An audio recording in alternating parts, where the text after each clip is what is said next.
paz y la bendición de Dios sean con todos los que puedan estar escuchando este audio. Su hermano y amigo Davis Guerrero. Voy a estar leyendo la palabra en San Juan capítulo 18, versos 10 y 11. Dice, en el nombre de Jesús, entonces Simón Pedro, que tenía una espada, la desenvainó, hirió al siervo del sumo sacerdote y le cortó la oreja derecha, y el siervo se llamaba Malco. Jesús entonces dijo a Pedro, mete tu espada en la vaina. La copa que el Padre me ha dado, ¿no la he de beber? Señor, añada gracia a la palabra por medio del Espíritu Santo. Quiero compartir un fragmento de un tema que he titulado Defendiendo a Cristo. Por poco mato a alguien a quien Jesús quería salvarle. Y quiero compartir esencialmente acerca de un hombre muy especial en la palabra, Pedro. Un hombre que el Señor lo eligió, lo tomó, lo llamó, lo puso dentro de sus planes como a un apóstol, pero que Pedro era un hombre que era muy volátil, que no escondía muy fácilmente sus acciones y que quedaron tan plasmadas que hoy nosotros, muchos años después, podemos ver a Pedro como si estuviese delante de nosotros a través de las manifestaciones que quedaron en la palabra. Y en este hecho, escuche, Pedro está ante una situación que para él no era correcta. O sea, para él no era posible que su maestro lo fuese a buscar una turba como si fuera un delincuente. Y entre la turba, uno de sus consiervos, que fue llamado a ser apóstol juntamente con él, Judas, dirigía la turba. O sea, habían tantas cosas que estaban enardeciendo a Pedro que lo llevaron a sacar la espada. Hermano, y así hoy hay tantas cosas pasando dentro de la iglesia que cualquiera se enardece. Yo veo hermanos dentro de las redes. Yo veo hermanos sacando espada a diestra y a siniestra porque hay cosas que están haciendo contra nuestro Señor Jesucristo que la verdad cualquiera se enardece. La doctrina vilipendiada, cambiada, transformada, la gente en nombre del Señor haciendo y deshaciendo cosas desagradables. Cualquiera saca la espada, cualquiera se levanta y hace como Pedro y comienza, escuche, a cortar cabeza. Que será la decisión de Pedro, cortarle la cabeza a Malco. Gracias a la misericordia de Dios y a la agilidad de Malco, pues solamente el hecho quedó en una oreja. Oh, tremendo, hermano. A veces nosotros somos así. A veces nos enardece tanto las cosas que queremos volarle la cabeza a cualquiera. Nos enardecemos y sentimos que esa persona debiera devorar el evento, la misma situación, desaparecerla, la tierra, tragársela. Bendito sea el nombre de Dios. Pero ¿sabe algo? Más allá de lo que nosotros deducimos, está el plan de Dios. Porque Dios no camina por lo que yo deduzca y lo que tú deduzcas. Dios camina por su voluntad. Y su voluntad es que ninguno se pierda, sino que todos procedan al arrepentimiento. Así que lo que yo deduzco que es una vil traición, lo que yo deduzco que es un mal acontecimiento, para Dios simple y llanamente era el cumplimiento profético para que su Hijo trajera salvación a la humanidad. Alabado sea el nombre de Dios. Pero hermano, muchos no nos hemos cansado de sacar la espada y la tenemos todavía tomada de la mano. No hay nadie que pueda acercarse para atacar a mi Señor. No hay nadie que pueda levantarse para atacar la sana doctrina, porque yo tengo la espada en la mano. Bendito sea Dios. Y el que intente atacar la sana doctrina, aquí estoy yo, el defensor de ella. No, mi hermano, déjame decirte que el principal defensor de la sana doctrina es Jesús. Y después de él, el Espíritu Santo. Y después del Espíritu Santo, el Dios que la instituyó en Jesús al encarnarlo y traerlo y formar el plan de salvación. Y después de eso, entonces sí viene la iglesia. El Señor le dijo a Pedro, Pedro, ¿no crees que yo le pudiera pedir a mi Padre una legión o 12 legiones de ángeles y el Padre me la enviaría? O sea, Dios tenía el control de la situación y Jesucristo conocía que él debía pasar por ese acontecimiento.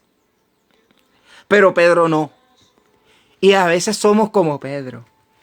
Queremos defender la sana doctrina, pero no sabemos cómo defenderla. Y como no sabemos cómo defenderla, antes que causar vida defendiendo la sana doctrina, herimos, destruimos, matamos, cortamos, pero no salvamos porque no sabemos cómo hacerlo. El Señor quiere que tú lo defiendas, pero antes de que tú lo defiendas, debe pasar en tu vida una transformación como la que fue sometido Pedro en el aposento alto al ser lleno del Espíritu Santo para que él pudiera tener la plena capacidad de defender las verdades bíblicas y escriturales. Cuando un hombre neófito y sin letra y del vulgo pasó a ser un digno representante, un ministro competente. Hoy hay personas que están tratando de defender la palabra, pero no tienen la competencia para defenderla. Personas que intentan hacerle entender a otro la doctrina interior, la doctrina exterior, los mandamientos bíblicos, pero no tienen la competencia como hacerlo. Y antes de producirle vida al que lo está oyendo, le produce muerte. Defiende la palabra, es verdad, pero defiéndela bajo el criterio que te guía el Espíritu Santo, bajo la guianza de Dios, bajo la inspiración del Espíritu Santo. Y eso siempre, por muy dura que sea, va a producir vida. Aleluya. Y por eso la gente no se desprendía de Jesús, aunque sus mensajes eran duros y eran fuertes. Pero era porque el Espíritu Santo era el que guiaba esa palabra. Cuando Dios guía tus palabras producen vida. La doctrina externa no le causa malestar al oyente, porque va guiada por el Espíritu de Dios y sabe cómo recibirla. La doctrina interna la reciben, porque va guiada por el Espíritu de Dios y saben cómo recibirla. Pero no seas como Pedro. No trates de defender lo que aún desconoces. Métete con la palabra. ¿Quieres tocar temas escriturales bíblicos? Métete bajo esos temas. Escudriñalo y cuando ya tengas, aleluya, una base sostenida, entonces pídele a Dios que te dé la iluminación, la interpretación y luego predícalo. Que donde lo prediques va a ser una antorcha encendida, una lámpara que se ilumina y todo el que la escuche va a poder recibir luz y salvación a través de esa palabra. Pero no lo hagas en desconocimiento. No lo hagas porque solamente ya fuiste capacitado y tienes la espada allí y la vas a sacar para herir. No, Señor. No deduzcas que tú eres el instrumento. Deja que el Espíritu te guíe al momento correcto donde te diga, tú eres el instrumento. 120 habían, pero solamente Pedro se puso de pie y los demás no. Solo uno habló, porque el Espíritu guía, el Espíritu levanta, el Espíritu conduce. Pero en este momento que leímos, Pedro quería defender a Cristo. Y defendiendo a Cristo, escuche, no intentó cortarle la oreja a Malco, intentó quitarle la cabeza. Así habemos muchos hermanos que por causa de la sana doctrina, por causa de no tener nosotros el conocimiento de cómo llevarle a la gente la sana doctrina, antes de producirle vida, estamos cortándoles la cabeza. Y la palabra no es para cortarle la cabeza al que necesita salvación, es para cortársela a Goliat. Pero la palabra para el que necesita la salvación se convierte en vida. Entonces, como desconocemos los principios escriturales, desconocemos la guianza de lo que es el Espíritu de Dios, estamos intentando matar a alguien que el Señor quería darle vida. Escuche, el Señor tenía un plan con Malco. Malco, que tiene como significado, tengo aquí, el que es como un rey, pero que también podía significar el sirviente o el devoto. Estaba cautivo bajo los principios que lo habían llevado a querer apresar al Señor. Malco iba convencido que lo que estaba haciendo era bueno. Pero aunque él iba convencido de eso, que estaba deduciendo que lo que él estaba haciendo era bueno, el Señor iba a transformar ese pensamiento. Y Dios iba a hacer que ese sirviente, que ese devoto de esa causa negativa, ahora tuviera una experiencia con él como salvador, como sanador, como restaurador. Y cuando Pedro intentó quitarle la cabeza, gracias a Dios, su espíritu, a la pericia de Malco, solamente logró quitarle la oreja derecha. Pero ¿qué hizo el Señor con la oreja que Pedro había cortado? La tomó y se la restauró a Malco. hizo que Marco tuviera un encuentro con el Señor. O sea, Jesucristo quería hacer algo positivo en la vida de Marco, por encima de todos los errores que lo habían llevado a quererlo apresar. Hay gente que hoy está en doctrinas equivocadas, simple y llanamente porque todavía no han encontrado a su Salvador. No han tenido un encuentro con el Señor para transformar lo que hoy los tiene cautivos, lo que hoy los tiene atados, lo que hoy los tiene paralizados. No han podido, pero el Señor sí tiene el evento y el momento preciso, y el acontecimiento va a pasar, y el cual el Señor se va a manifestar y va a producir la vida en aquel que ahora no la tiene. Pero no intervengamos nosotros por desconocimiento. No intervengamos nosotros creyendo, aleluya, que lo que vamos a hacer es bueno y el Espíritu no nos ha dado la plena convicción de eso. Hoy las iglesias, nosotros nos estamos dividiendo por deducciones. Ay, mira que el hermano cómo se motila. Mira que el hermano tiene el bigote. No, hermano, no deduzca, deja que el Espíritu te guíe. Hay cosas dentro de la iglesia que son reglas y que si llegamos todos a un acuerdo, pues gloria a Dios. Pero hay cosas, hermano, que hay que guardar y que son la palabra y que por encima de cualquier cosa se tienen que guardar. Pero tiene que haber alguien capaz de saber instituirla. Escuche, me agrada lo que el Señor dice. Bendito sea Dios, me agrada. ¿Cómo llamó Él la palabra y cómo llamó sus enseñanzas? Las llamó sana doctrina. No las llamó saetas ardientes, las llamó sana doctrina. O sea que el mismo nombre nos quiere enseñar algo. ¿Qué es algo sano? Algo sano, bendito sea el nombre de Dios, es algo que no ha sido herido. Algo sano es algo que no se ha descompuesto.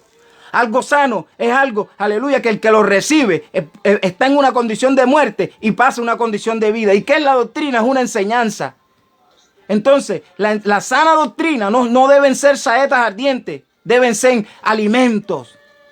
Deben ser, bendito sea el nombre del Señor, sustento, deben ser medicina.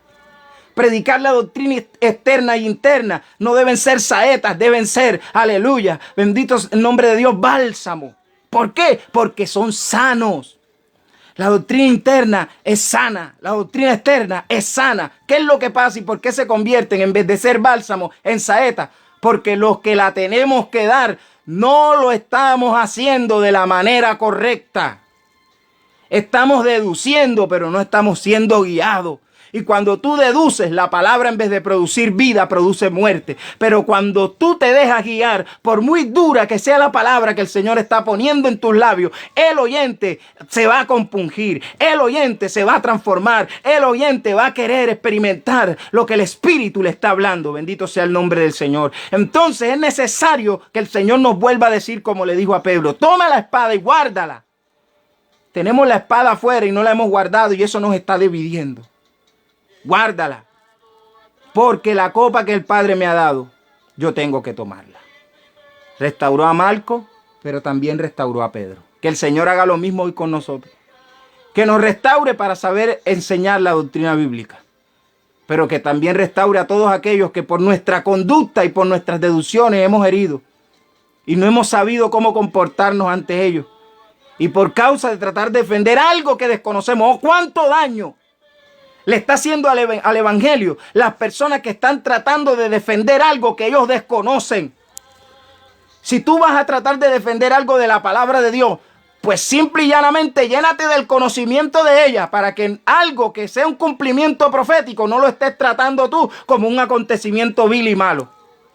Lo que le estaba pasando a nuestro Señor Jesucristo era un cumplimiento de la palabra. La palabra se estaba cumpliendo allí. Aleluya, el cordero tenía que ir al matadero, tenía que ir apresado. Anteriormente en el versículo que leímos, bendito sea el nombre del Señor, dice el verso 9, para que se cumpliese aquello que había dicho: de los que me diste, no se perdió ninguno. O sea, se estaba cumpliendo algo profético, algo bíblico, pero Pedro no lo entendía así. Pedro estaba deduciendo algo diferente y por eso estaba pensando en cortar cabeza cuando Jesucristo estaba empezando en traer vida eterna. Mi hermano amigo, es necesario que la iglesia de Dios, que los ministros de Dios que puedan escuchar este audio, vuelvan a tomar la posición de nuestro Señor Jesucristo. Esconde la espada, escóndela, porque el principal defensor de la sana doctrina no eres tú ni soy yo. El principal defensor de la sana doctrina es Cristo. Después de Cristo, el Espíritu Santo. Y después del Espíritu Santo viene el Padre, que fue el que inició este gran proyecto y este gran propósito. Y después de eso, entonces sí viene la iglesia. Y dentro de la iglesia vemos mucho.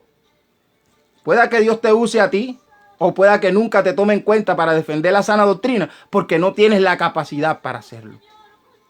Así que, amado hermano, es necesario que cortemos con todo aquello que ha venido dividiendo la iglesia, que ha venido poniendo parámetros dentro de nosotros y que por reglas o dogmas humanas nos hemos separado y no hemos dejado que el Espíritu culmine la visión que ha querido hacer en los territorios donde nosotros nos encontramos. Pues simple y llanamente porque hay un concepto humano, una dogma o una tradición de confraternidades, una tradición de ministerios que ha venido desde años que no nos deja fortalecer lo que el Espíritu quiere hacer en este tiempo.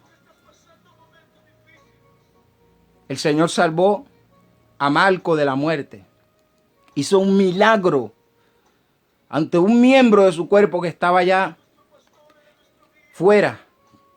El Señor no necesitó una aguja ni llevarlo a un quirófano. Y su oreja derecha le fue restaurada. Hay muchas orejas dentro de nosotros que han sido cortadas. Muchos hemos cortado las orejas. Oh, cuántos toreros Dios necesita quitar dentro de la iglesia hoy. El Señor no está buscando toreros. El Señor no ha llamado toreros a ministrar. Él le dijo a Pedro, no te voy a convertir en un torero. No. Él le dijo, te voy a convertir en un pescador. Un pescador, pero no un pescador de animales. Escucha, tú no vas a tratar a los hombres como tratabas a los animales. Son seres humanos. Te voy a convertir en un pescador de hombres. Mi doctrina es mía, decía el Señor. Mi doctrina no es mía, decía el Señor. Mi doctrina es del Padre que me ha enviado. Bendito sea el nombre del Señor. Y como la doctrina es del Padre que me la ha enviado, la voy a dar como el Padre me la ha dado. Y su doctrina, que para muchos era considerada dura, salvaba multitudes, porque iba guiada por el Espíritu. Hoy la doctrina que estamos transmitiendo nosotros es una doctrina, hermano, aleluya, insípida. Es una doctrina seca. Es una doctrina sin la esencia del Espíritu Santo. Que creemos que el vestigio de la santidad que tenemos es entre más duro la prediquemos y entre más duro zanjemos, aleluya, la lanza en el corazón de los seres humanos. Esa no es la doctrina de Cristo. La doctrina de Cristo no es para zanjar heridas en el corazón del hombre. Al contrario, la doctrina de Cristo es para sanar las heridas en el corazón de los hombres. ¿Quieres tú, hermanos y amigos, bendito sea el nombre del Señor, ser un servidor del Señor? Deja entonces que sea Él el que te guíe y corta con las deducciones. Es necesario volver a los principios bíblicos donde el Señor, aleluya, le enseñó a sus discípulos y a sus apóstoles a tener que buscar una intimidad con Él para dar, aleluya, dictámenes verdaderos ante lo que pasaban. Hoy, hermano, hoy juzgamos por conveniencia y deducción, pero no por el Espíritu Santo. Pedro nunca lo hizo después de recibir la transformación del Espíritu en su vida. Porque ya Dios había transformado su ser. Yo voy a dejar hasta aquí este fragmento. Pronto, bendito sea el nombre del Señor, continuaré con otra parte de él. Y acuérdate, el Señor tiene propósitos de salvación. No los destruyas tú por desconocer la obra. Que la paz y la bendición de Dios sea contigo. Y que Jesucristo bendiga tu vida una vez más. Tu hermano y amigo David Guerrero. Bendiciones.